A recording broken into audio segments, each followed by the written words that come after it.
Hello One Piece enthusiasts, I'm the One Piece nerd, and today let's talk about One Piece chapter 1070. So, where do I start? So many things to unpack, and I'm gonna start off with Luffy versus Lucci, because I didn't expect the fight to turn out the way it did. It feels like Luffy had almost no difficulty in handling Lucci. Lucci couldn't get one straight shot in, nothing, no punch whatsoever. Instead, he's got beat up so bad, sort of like Kaido versus Luffy, but worse. I mean, what do you expect? Luffy is a Yonko. You do not want to tarnish his reputation, and Lucci was Lucci was a past antagonist, and now is coming back for round 2, and well, now Luffy's gotten stronger. But I have to give it to Lucci though. He held up for quite a while, even with his awakening form. Yeah, I feel like he's handled it quite well. Now, before you move on, make sure to like and subscribe. It helps the channel out a lot. Now that you have, let's begin. Now let's talk about Lucci. Was his reputation saved? Sort of, yeah. Because if you guys sort of understand the whole thing, it's like immediately after Luffy left, while leaving everything to Sentomaru's hand, he lost his Gear 5, just the same way he did against Kaido, because it runs out of stamina.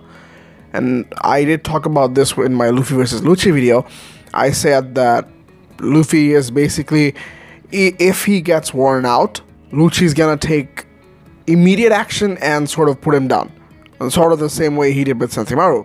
So what I'm trying to say is, if Luffy lasted a little bit longer, if the fight went on for a little bit longer, Luffy would have been in trouble. So again, Luffy still needs training, but in terms of pure power capacity, Lucci loses. And I mean, alright, it makes sense, I understand. But again, Lucci wasn't humiliated the way we expected. With that aside, let's talk about Sentomaru as well, because everything is connected together.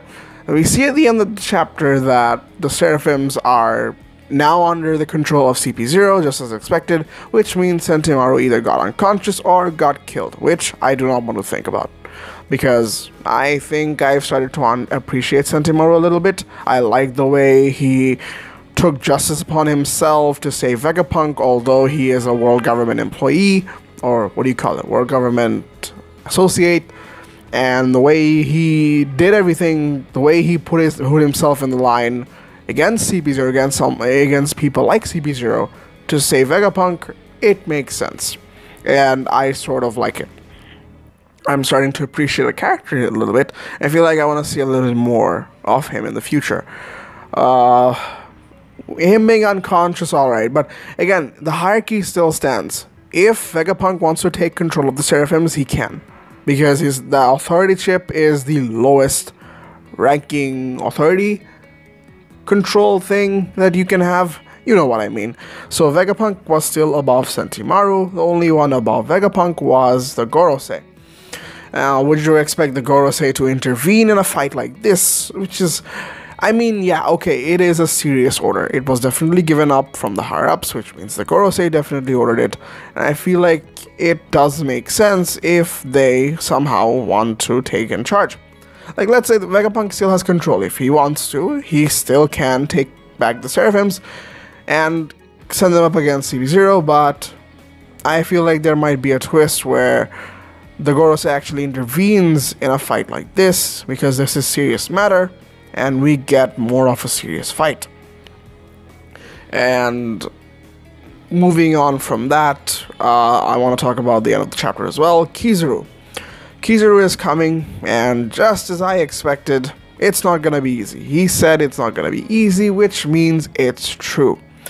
They might be able to get out of it, but the world government will keep chasing them, because now they're a top priority.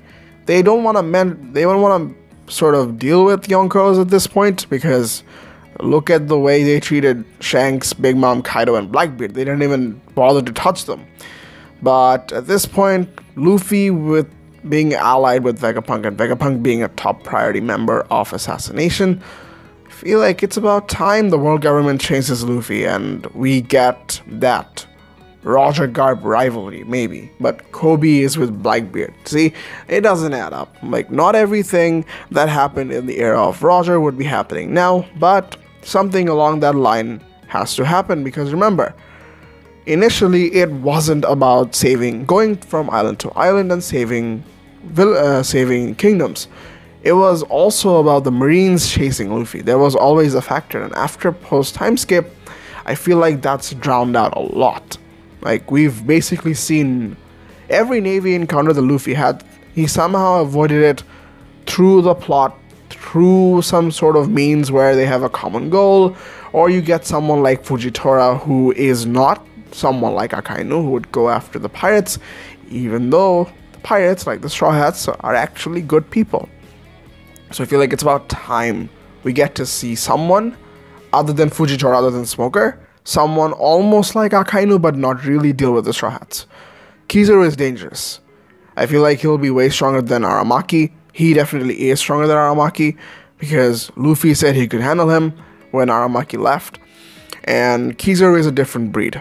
And if he's bringing Navy warships, there definitely has to be more Vice Admirals. I still don't think it'll be a challenge, but it still can be, because the CP0 are still there, the Seraphims are there, and it could get worse. Could definitely get worse. And finally, moving on to Devil Fruits. More Devil Fruit lures. This time it was about artificial Devil Fruits, or how the Seraphims have powers like the Swamp Fruit, Senior Pink's fruit. So Frankie asked the question, and yeah, I understand he'd be concerned, because remember, the last time we've seen someone handle a Devil Fruit was when the past user died. So yeah, Frankie was definitely worried, because there was a connection between Senior Pink and Frankie, and I like to see that brotherhood. And him questioning about Senior Pink, whether or not he's still actually alive, that's very sort of wholesome moment. And obviously he's still alive, he made him pull down the way he should be. And let's talk about Green Blood. Like, what? Okay, Smile Fruit as a whole still doesn't make sense to me.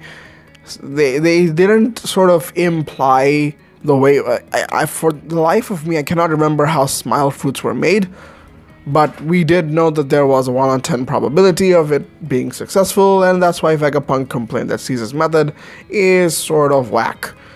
Nami thinks of it differently because of what Caesar did to the kids and what the Smile Fruits did to the people of Okobore Town. But for a person like Vegapunk, he cares about the success rate more than the morality, because we know he still has his evil side. With that being said, now he's talking about Paramecia, because he says that recreating Logia fruits is almost near impossible, which I understand, because they're complex and they're probably the rarest fruits in the world, other than mythical zones, but Vegapunk was talking about only zones. And he can create Paramecia, but it needs the lineage factor, which makes sense. You have Senior Pink and Impel Down, you get it. Kuma was used as an experimental subject for the world government for a very long time. Thus, I think it's S-Bear has the Pawpaw fruit for Boa Hancock. Obviously, if you cannot, there is no way you can convince me that the world government convinced Boa Hancock to take a blood sample or whatever after she joined the Navy. It was definitely done in the time when she was a prisoner of the Celestial Dragons, and that's how it all makes sense. So, it's very interesting, honestly. Like, you take lineage factors and you turn them into Paramecia. Okay, acceptable. And I feel like we're gonna see a lot more if we have like more Seraphims to see or uncover, and we get to see what their Devil Fruits are. It's gonna be very interesting. So it's especially like, you know, someone like Crocodile. If there is like an S Crocodile, would he get the Sansan fruit? If so, how did you get it? Because Crocodile was a prisoner of Impel Down, I guess that also makes sense. So you see, everything's lining up, and I feel like it's gonna be very interesting. It's gonna be very, very interesting. And another thing that I want to pick on before we end this is Boa Hancock's personality. It is basically Boa Hancock what we know her as of right now, being a tsundere. And no, she's not bad to every man, but still a tsundere. So does that mean that like seraphims have personality traits according to what green blood they have. So maybe the S shark has personality traits like senior pink. That sort of makes sense. I want to see that. I want to get more into it in the future video. As of now, this is it. It's gonna be fun. Egghead is still getting exciting. We're probably gonna leave the island within a chapter or two with another break week, but we'll be back for more. And I feel like this is gonna escalate into some sort of a big massacre. So if you guys enjoyed, make sure to like and subscribe. It helps channel out a lot. If you guys enjoyed, And until next time, peace.